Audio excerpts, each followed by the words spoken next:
신라에 대한 백제의 총공세가 시작된 것이다.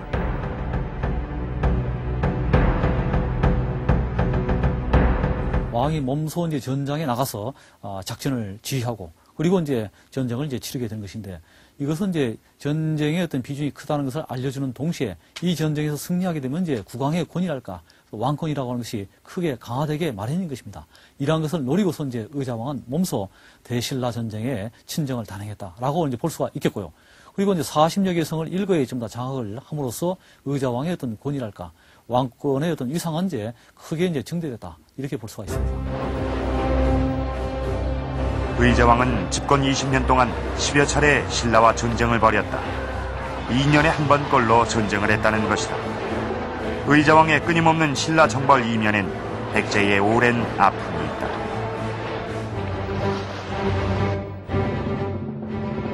백제의 첫 도읍지인 서울 한강 유역을 고구려에 빼앗기고 한강 회복이 염원이었던 백제.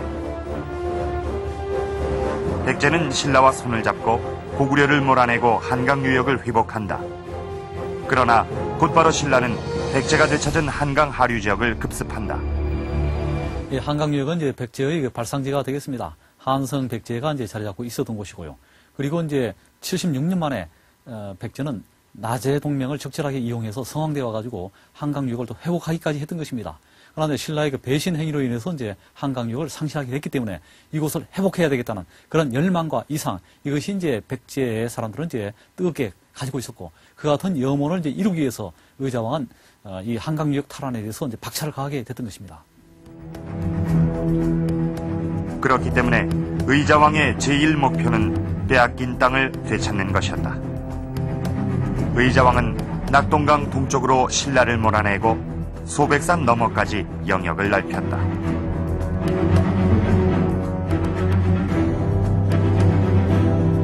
고대 국가에 있어서 이 전쟁이라는 것은 결국 왕의 통치 행위의 일환으로 볼 수 있을 것 같습니다.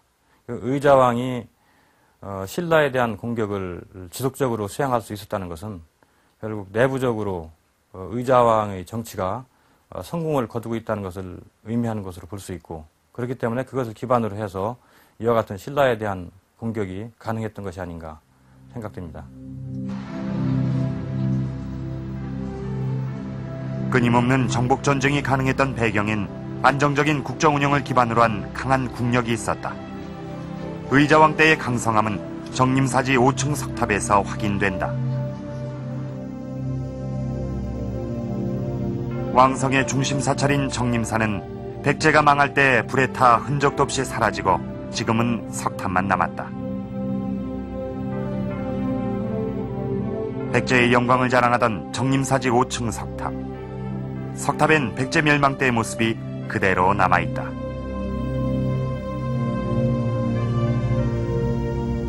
그런데 석탑의 1층 탑신엔 당의 소정방이 백제를 멸망시키고 전승 기념으로 새긴 글들이 사면 가득 채워져 있다.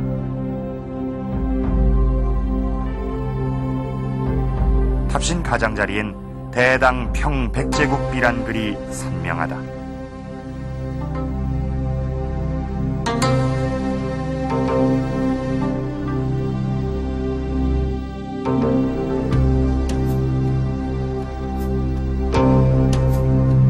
여기에 의자왕 당시 백제의 강성함을 알 수 있는 단서가 있다. 백제 멸망 당시의 고을수와 가구 인구수가 새겨져 있는데 당시 백제 인구는 620만 명이다. 당시의 생산력에 비교한다면 놀라운 수다. 상당히 많은 인구를 거느린 이제 사회였다는 것을 말해주고 있죠. 이것은 이제 백제의 멸망기의 기록이 됩니다. 그리고 이제 중국 기록에 보면 백제가 멸망할 때 인구가 76만 호라 되어 있습니다.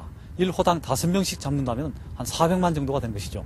그러니까 한 400만에서 한 600만 정도의 그 인구를 거느린 그런 이제 나라가 이제 백제였다는 것을 말해주고 있고, 이것은 백제가 멸망할 때 이제 인구수를 말하고 있는 것입니다. 이것은 백제가 망할 때까지 많은 인구를 거느리고 있는 안정적인 그런 부강한 나라였다는 것을 이제 단적으로 말해주고 있습니다.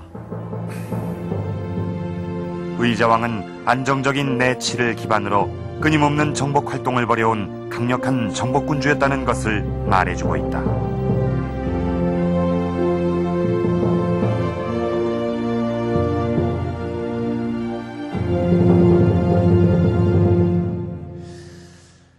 삽이 참 아름답습니다. 이 소박하고 우아한 모습의 이 정림사지 5층 석탑은 강성했던 이 백제의 기품을 잘 보여주고 있습니다.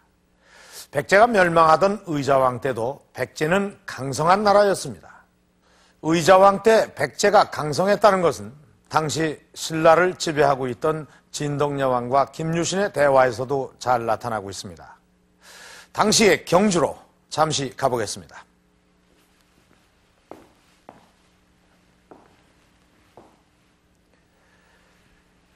진덕여왕과 김유신 장군이 뭔가 중대한 이야기를 나누고 있군요. 잠시 들어보겠습니다. 이대로 있을 수는 없습니다. 이제 지난날 백제에게 당한 대야성에서의 뼈아프고 치욕적인 패배를 의자왕에게 그대로 갚아줘야 합니다. 대야성 전투의 보복을 허락하여 주시옵소서.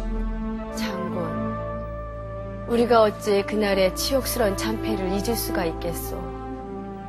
그러나 작은 나라인 우리가 큰 나라인 백제를 건드렸다가 위험을 당하면 장차 어떻게 하겠소? 작은 나라가 큰 나라와 싸운다. 삼국사기에는 신라와 백제를 이렇게 표현하고 있습니다. 이소촉대라. 작은 나라인 신라가 큰 나라인 백제를 건드렸다가 이 화를 당하지 않을까 걱정을 하고 있습니다. 의자왕 당시의 이 백제는 이렇게 신라가 감히 대적할 수 없을 만큼 강국이었습니다. 그런데 여기서 또 한 가지 짚어봐야 할 점이 있습니다. 시청자 여러분, 의자왕이 삼천궁녀와 술과 향락에 빠졌을 때 의자왕의 나이가 얼마나 됐는지 아십니까? 60이 넘었습니다. 의자왕이 60 이전의 나이에 술과 여색을 가까이 하거나 좋아했다는 그런 내용은 어떤 기록에도 찾을 수가 없었습니다. 좀 의외라는 생각이 들지 않으십니까? 말년에 술과 여색에 빠졌다는 의자왕.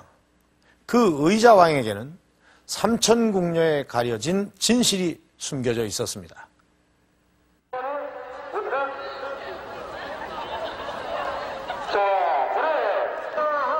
먼저 삼천궁녀의 실체를 알아야 의자왕의 진실에 다가갈 수 있다. 조회 시간 운동장을 꽉 채운 학생 수는 모두 600명.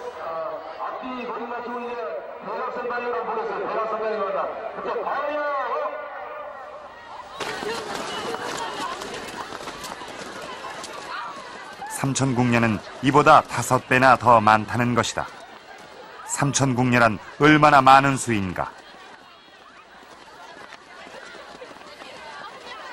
주서의 기록에 의하면 당시 백제 수도 사비의 인구수는 만호라고 한다. 한 호구당 5명씩 총 5만 명이 백제 수도 사비에 살았다는 것이다.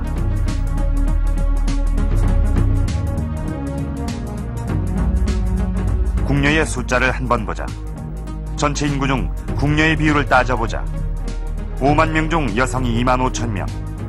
2만 5천 명의 여성 중 아이와 노인을 빼고 젊은 여성을 1만 5천 명이라고 가정하자.